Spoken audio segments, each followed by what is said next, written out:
Igreja Católica, que começou a matar as pessoas, perseguir, isso por muito tempo. Para conquistar o que nós temos hoje, irmãos, muitos perderam a vida.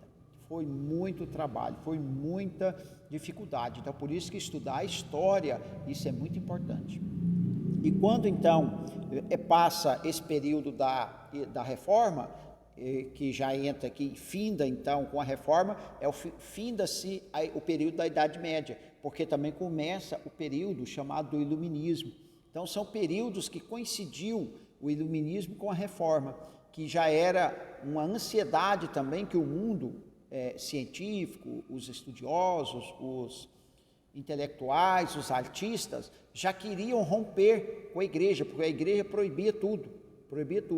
E eles conseguiram romper, e a igreja também conseguiu, né, através da reforma, fazer também esse seu protesto e se libertar das garras da Igreja Católica. A Igreja Católica faz a contra-reforma, que é a perseguição contra essas pessoas, mas as coisas caminharam, né? Muitos estudiosos se levantaram, muitas pessoas levantaram estudando a Bíblia pôde ser traduzida então para outros idiomas, para o inglês, para o alemão, e assim foi expandindo o conhecimento da palavra de Deus. A teologia moderna, então, vem depois de 1750 até os nossos dias atuais. A interpretação das Escrituras na modernidade e o impacto do Iluminismo na interpretação da Bíblia. Nós vamos ver aqui agora o que esse período também, que simultaneamente, né, com a igreja protestante querendo sair, ou os reformadores protestantes querendo sair debaixo do domínio da Igreja Católica, mas ao mesmo tempo esse movimento chamado iluministas, que é um movimento de estudiosos, de filósofos, de intelectuais, eles começam também a tecer críticas pesadas sobre a Bíblia Sagrada. E aí tanto faz que era católico ou evangélico, que na verdade essa nomenclatura nem existia ainda, cristão. Eles começaram a tecer fortes críticas, e olha o que eles diziam sobre a igreja nesse período então do iluminismo, esses estudiosos. Rejeição dos relatos miraculosos. Eles diziam, na Bíblia não tem nada de milagre, não tem nada de sobrenatural, a Bíblia é um livro comum, e diz assim: os relatos bíblicos envolvendo a atuação miraculosa de Deus, como a criação do mundo, os milagres de Moisés, etc., passaram a ser desacreditados e frequentemente explicados como naturais, já que milagres não existem. Segue-se que foram fabricações do povo de Israel e depois da igreja, que atribuem a eventos sobrenaturais coisas que nunca aconteceram historicamente. Então eles, sem nenhuma base, criticaram, começaram a fazer essas críticas pesadas. Começaram a ver erros nas Escrituras. Eles diziam, a reação contra o dogmatismo, que segundo os racionalistas havia prevalecido no período do escolasticismo, da pós-reforma, se fez sentir especialmente na área da interpretação das Escrituras. Estudiosos racionalistas começaram a insistir que o dogma da inspiração divina da Bíblia deveria ser deixado fora da exegese, para que a mesma pudesse ser feita de forma neutra.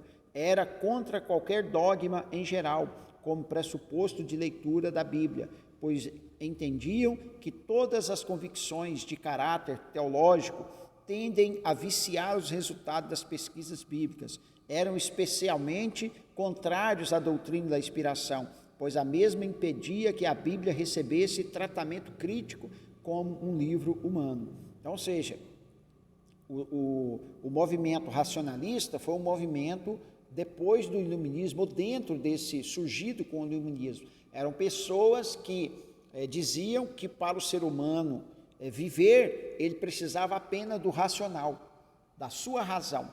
E se existisse Deus, eles, através do seu racionalismo, de pensar, de analisar, eles iriam encontrar esse caminho, né? E eles começaram a pegar pesado também contra os dogmas da igreja. O que é dogma? dogma é aquilo que não pode ser mexido, é uma verdade incontestável, é uma verdade basilar do cristianismo. E as verdades basilar do cristianismo, fundamentais, é a inspiração da Bíblia, é o nascimento virginal de Jesus. Então, eles falaram que isso não existia, que a Bíblia era um livro comum, como qualquer outro livro, que Jesus não nasceu da Virgem Maria, coisa nenhuma, e assim por diante, né? Então, foi um ataque muito feroz contra a igreja nesse período. Depois houve um período também que eles diziam que a Bíblia era cheia de mito. A Bíblia tinha muitos mitos dentro da Bíblia, criado pelos próprios apóstolos, pelos discípulos, né? E que aquilo não era verdade. E houve um teólogo mais na frente, que ele foi, e até novo ainda, Rodolfo Bultmann, que ele escreveu um livro chamado Desmitologização da Bíblia, dizendo que é preciso tirar todos os mitos que a Bíblia tem, porque a Bíblia está cheia de mitos, né? Isso no dizer deles. Depois houve aí na letra D a separação dos dois testamentos, que é aquilo que nós já falamos, que a igreja estuda os dois testamentos iguais. Eles diziam que não pode fazer isso. Olha o que eles dizem: houve ainda uma reação dos estudiosos críticos contra a interpretação do Antigo Testamento feita com o ponto de vista do Novo, que era a interpretação cristológica defendida e desenvolvida pelos reformadores. Argumentavam que não se podia usar o cristianismo como pressuposto para entendimento dos escritos do Antigo Testamento, o qual deveria ser lido como um livro judaico. Os críticos insistiam na separação dos testamentos, para que o Antigo pudesse ser lido sem a interferência do Novo, e para que o Novo fosse lido sem a interferência da doutrina dos dogmas da igreja. Então, ou seja, eram as reações, né, querendo destruir as bases do cristianismo. Depois, a pluralidade da verdade. O pensamento pós-moderno rejeita o conceito da modernidade de que existam verdades absolutas e fixas. Toda verdade é relativa e depende do contexto social e cultural onde as pessoas vivem. Isso inclui verdades religiosas. Defesa, isso já na nossa contemporaneidade, né, nesse momento. Defesa do inclusivismo. O que é isso? Inclusivismo é incluir as pessoas. Não importa o seu credo, não importa o que elas fazem, não importa o seu pensamento sexual, que seja homossexual, que seja heterossexual, bissexual. Não, a igreja tem que conter esse pensamento inclusivista, tem que incluir as pessoas, não excluir. O conceito de politicamente correto também, que hoje a igreja trabalha daquela forma de não dizer verdades, mas que as pessoas vão se chocar. Não pode, você tem que ser politicamente correto, fazer as coisas sem muito ofensa, porque afinal de contas a Bíblia é um livro muito antigo, é um livro religioso, isso já causou muito problema no passado. Então você tem que ser mais politizado quando for pregar, quando for ensinar, tomar cuidado, ou seja, é o que está por aí, né, que nós vemos por aí. E aí, chegando no ponto 9, nós vamos ter o chamado tendências contemporâneas da igreja católica, protestante. Então, para nós estarmos finalizando a contemporaneidade, o que é que está acontecendo hoje? A história nos leva a entender. A gente vai lá atrás e começa a vir estudando, olhando, analisando. Olha a tendência que está hoje, que estão por aí, pregando. Por exemplo, a Igreja Católica defende o uso da teologia enquanto ciência ou estudo racional, mas assente sempre na obediência à fé, que estuda sistematicamente e com método a relação divina na sua totalidade, que está compilada na chamada tradição. Resumindo, eles acreditam que a Bíblia é a palavra de Deus, mas ela também precisa estar lado a lado com a tradição, com aquilo que o Papa fala, com a tradição da Igreja Católica, né? Não é só a Bíblia. Aí nós temos a teologia protestante, que é a teologia, então, hoje chamada das igrejas reformadas. Essa teologia é uma teologia que eles atribuem vindo lá de Lutero, de Calvino, de Zwinglio, Melanchthon, que eles não creem nos dons do Espírito Santo, eles não acreditam, eles têm uma interpretação totalmente diferente, tá? Você precisa saber disso. Então, igreja presbiteriana tradicional, igreja batista tradicional, várias dessas igrejas mais tradicionais, eles caminham por esse lado do chamado teologia protestante.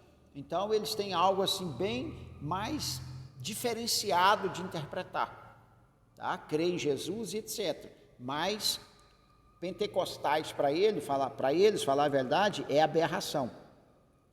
Aí tem a teologia da libertação, que é o que nós vemos aí hoje, as pessoas falando, vamos fazer culto de libertação. Mas a teologia da libertação, para quem conhece, ela nasceu, não é com esse viés que as pessoas hoje vão fazer libertação, é orar, expulsar capeta, expulsar demônio. Não, a teologia da libertação, ela nasceu dentro da Igreja Católica e ela tinha um viés político, que era um viés de libertar as pessoas da pobreza, de libertar as pessoas daquela opressão política e social que eles viviam. E depois essa teologia, na verdade, ela passou a perder a sua força, porque a democracia chegou em vários países, né? E essa teologia, ela veio a existir exatamente para isso, para inserir as pessoas na política e tirar esta opressão desses ditadores que tinha, especialmente aqui nos países, chamados países do terceiro mundo, né? E essa teologia da libertação, aí hoje nós temos aí a chamada teologia da libertação, mas é algo totalmente diferente. As pessoas falam, vamos fazer culto de libertação. Eu costumo dizer que é assim, ó, que tinha que ser assim, ó, culto de liberta a ação, né? Não é libertação, liberta a ação. Por quê? Porque nós temos que agir. Nós temos que fazer a obra de Deus, evangelizar, pregar a palavra, viver a palavra, até porque ficar orando e colocando a mão na cabeça das pessoas, as pessoas viciam nisso e elas não querem orar, elas não querem fazer, vivem indo nas igrejas, né, com as mãos assim, pedindo, e aí aqueles espertalhões que sabem disso, manipulam essas pessoas. E aí nasce essa próxima teologia que está aí, ó, chamada teologia da prosperidade. Teologia da prosperidade. A pessoa vai procurar Deus para quê? Para ficar rico. A pessoa vai procurar Deus, não é porque ela precisa ficar livre do inferno, perdoar os seus pecados, não. É porque ela precisa ficar rica. Ela quer melhorar a sua vida e chama teologia da prosperidade. É o que está aí, então a gente precisa conhecer isso, para poder saber trabalhar, porque muita gente entra atrás dessas coisas e nem sabe como surgiu isso, e nem sabe de que ideia tem isso. Então, aí que nós vemos o valor de estudar teologia, porque a gente passa a conhecer esses conceitos profundamente, para poder não deixar a palavra de Deus de lado e andar baseado nessas teorias, né, que foram criadas, ou seja, aqueles anteriores que eu já disse, para eles não tem milagre, a Bíblia é um livro qualquer. Esses outros agora não. A Bíblia tem tanto poder que elas podem fazer as pessoas ficar ricas. E assim por diante. Aí nós temos a teologia, no ponto 9, teologia neopentecostal, que são essas igrejas que nasceram depois do ano 70 aqui no Brasil. O pentecostalismo são aquelas igrejas que nasceram no movimento de 1800 e pouco, onde nasceu a Igreja de Deus, Assembleia de Deus, veio para o Brasil. Depois aqui no Brasil, as pentecostais históricas aqui já foram a Igreja, o Brasil para Cristo, aí veio depois, nos anos 60, a Igreja Deus é Amor, né? E dos anos 70 começou então essa vertente do neopentecostalismo, ou seja, são pentecostais com nova visão de trabalho. Então essa visão de trabalho agora dos neopentecostais é uma visão onde eles usaram as mídias para trabalhar, foi para o rádio, foi para a televisão, como a Igreja Universal, a Igreja da Graça, a Igreja do Valdemiro. Então, são todas essas igrejas, são chamadas de igreja neopentecostal, e elas trabalham com esta visão da teologia da prosperidade. Então, para eles, o que vale é prosperidade e cura, né? Trabalhar com a manipulação de curas, são os viés que as igrejas por aí seguem, né? E falei que faltava pouco, aí a conclusão: precisamos de um retorno urgente aos padrões de vida registrados em Atos dos Apóstolos. É extremamente necessário que o Espírito Santo volte a exercer sua função de conduzir a vida dos crentes, inspirar a exposição das verdades relacionadas à fé e validar a pregação com sinais e maravilhas preconizados por Jesus Cristo. E seguiram os primitivos apóstolos. Aproximando-nos de Deus numa relação de conhecimento transformador que alcançaremos esse padrão de vida cristã. E esta é uma das vontades de Deus em relação a nós, que é perfeita, agradável. E então conheçamos e prossigamos em conhecer ao nosso Deus. Ok? Nós tínhamos programado até aqui, por quê? Porque nós iríamos fazer a prova, né? Nós iríamos encerrar e ter o tempo adequado para nós fazermos a prova aí em sala de aula. Mas devido a esses transtornos, nós então estamos encerrando e eu vou mandar o trabalho para vocês, tá? Vocês fazem esse trabalho e pode me encaminhar esse trabalho pelo WhatsApp mesmo, pode encaminhar pelo e-mail, tá? Ou no próximo encontro que nós tivermos pessoalmente, você vai trazer esse trabalho para mim, ok? Deus te abençoe, fique com Deus, Deus abençoe aí o seu encerramento, tá? E qualquer coisa também estou à disposição, nós vamos estar nos encontrando sempre, se Deus quiser, na próxima aula.